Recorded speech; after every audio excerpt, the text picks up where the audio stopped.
તો ગુજરાતમાં દારૂબંધી માત્ર કાગળ પર રહી હોવાના દાવા વચ્ચે રાજ્યમાં વાર્ષિક અંદાજે 10,000 કરોડથી વધુનો દારૂ કાળો કારોબાર ધમધમી રહ્યો છે, જેમાં પાડોશી રાજ્યોમાંથી 300 થી 500% જેટલા તોતિંગ નફાની લાલચે 4 મુખ્ય કોરિડોર મારફતે રોજેરોજ વિદેશી દારૂનો જથ્થો ઠાલવવામાં આવી રહ્યો છે। પોલીસ વાર્ષિક સરેરાશ 250 થી 350 કરોડનો મુદ્દામાલ જપ્ત કરે છે, જે કુલ નેટવર્કના માત્ર 10 થી 15% જ હોવાનું ક્રિમિનોલોજીના ગણિતથી સામે આવ્યું છે। ત્યારે કેમિકલ યુક્ત નકલી દારૂના કારણે લોકોના જીવ જોખમમાં મુકાતા સમગ્ર કાયદાકીય અને સુરક્ષા વ્યવસ્થા સામે ગંભીર સવાલો ઉભા થઈ રહ્યા છે।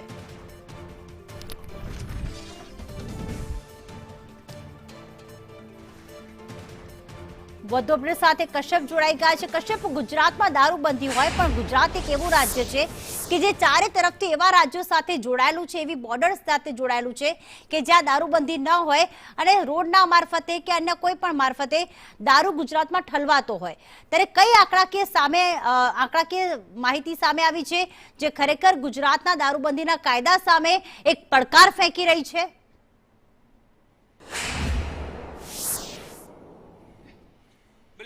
ગુજરાતમાં દારૂબંધી છે, પરંતુ તે માત્ર કાગળ ઉપર છે અને તે કાગળ ઉપર હોવાના પુરાવા અનેક વખત મળી ચૂક્યા છે। સુવ્યવસ્થિત રીતે આ આખું નેટવર્ક જે છે તે બુટલેગરો દ્વારા ચલાવવામાં આવી રહ્યું છે। દારૂની વાત કરીએ તો રાજ્યમાં દર વર્ષે ઓછામાં ઓછો 10,000 થી 20,000 કરોડનો દારૂ જે છે તે ગુજરાતમાં ગેરકાયદેસર રીતે ઠલવાઈ રહ્યો છે અને અનેક વખત આ દારૂનો જથ્થો પકડાય છે તો મોટા ભાગનો દારૂનો જથ્થો જે છે તે અંદર ઘુસાડી દેવામાં આવે છે। જે પોલીસ દ્વારા પકડવામાં આવે છે તે આશરે 300 થી 350 કરોડનો દારૂ જે છે તે દર વર્ષે પકડાતો હોવાના આંકડા જે છે તે સરકારી આંકડા અત્યાર સુધી સામે આવેલા છે। અલગ અલગ રાજ્યોની બોર્ડર જે છે તે ગુજરાતને અડી રહી છે ને તે તમામ રાજ્યો એવા છે કે જ્યાં દારૂ માટે બંધી નથી અને ત્યાંથી જ આ દારૂનો જથ્થો જે છે તે સપ્લાય કરવામાં આવી રહ્યો છે। મહારાષ્ટ્રની જો વાત કરીએ તો મહારાષ્ટ્ર માટે દારૂ જે છે તે સુરત તરફથી પણ આવે છે, ડાંગ તરફથી પણ આવે છે, સાપુતારા તરફથી પણ આવે છે। આ તરફ મધ્યપ્રદેશની વાત કરીએ તો ત્યાં જાલોદ તરફથી દારૂનો જથ્થો સપ્લાય કરવામાં આવે છે, જંગલ વિસ્તાર છે ત્યાંથી દારૂનો જથ્થો સપ્લાય કરવામાં આવે છે, દાહોદથી અંદર ઘુસાડવામાં આવે છે। આ તરફ રાજસ્થાનની જો વાત કરીએ તો ત્યાં પણ બનાસકાંઠાની બોર્ડર હોય કે પછી આ તરફ શામળાજી બોર્ડર જે છે ત્યાંથી પણ આ દારૂનો જથ્થો જે છે તે ઘુસાડવામાં આવતો હોવાનું અત્યાર સુધી અનેક વખત સામે આવી ચૂક્યું છે। આવા સંજોગોમાં આ દારૂનો જથ્થો જે છે તે ગેરકાયદેસર રીતે ઘુસાડવામાં આવી રહ્યો છે। નફાની વાત કરીએ તો બુટલેગરોનો નફો જે દારૂ સપ્લાય અહીં થઈ રહ્યો છે ને તેના લગભગ 250 થી 300% જેટલો નફો હોવાનું અત્યાર સુધી જે તપાસમાં સામે આવ્યું છે ને તેના આ આંકડા જે છે તે મુજબ સામે આવ્યું છે।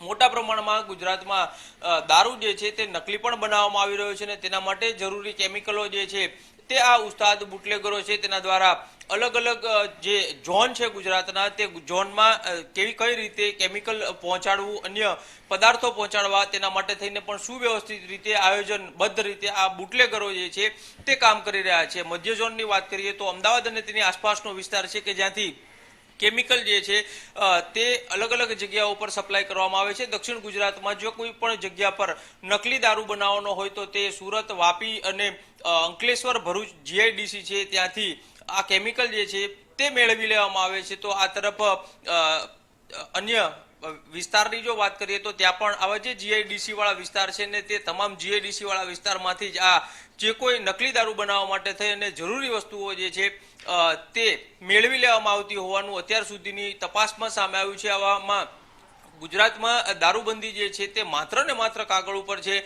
એક આંકડો એ પણ સામે આવી રહ્યો હતો કે ગુજરાતમાં જો દારૂબંધી હટાવી દેવામાં આવે તો સરકારને અંદાજે 12 થી 15,000 કરોડની આવક થઈ શકે છે, એટલે કે લગભગ 15 થી 20,000 કરોડનો દારૂ જે છે તે દર વર્ષે ગુજરાતમાં ઠલવાઈ રહ્યો છે અને આ દારૂબંધી જે છે તે માત્ર કાગળ ઉપર હોવાનું અત્યાર સુધી સામે આવ્યું છે। બિલકુલ, આભાર કશ્યપ તમામ વિગતો માટે।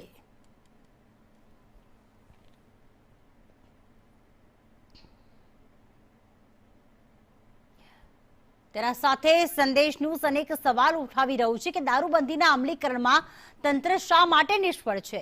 શું નાગરિકોના જીવની જવાબદારી એ તંત્રની નથી? શું તંત્રને માત્ર પોતાના ખિસ્સા ભરવામાં જ રસ છે?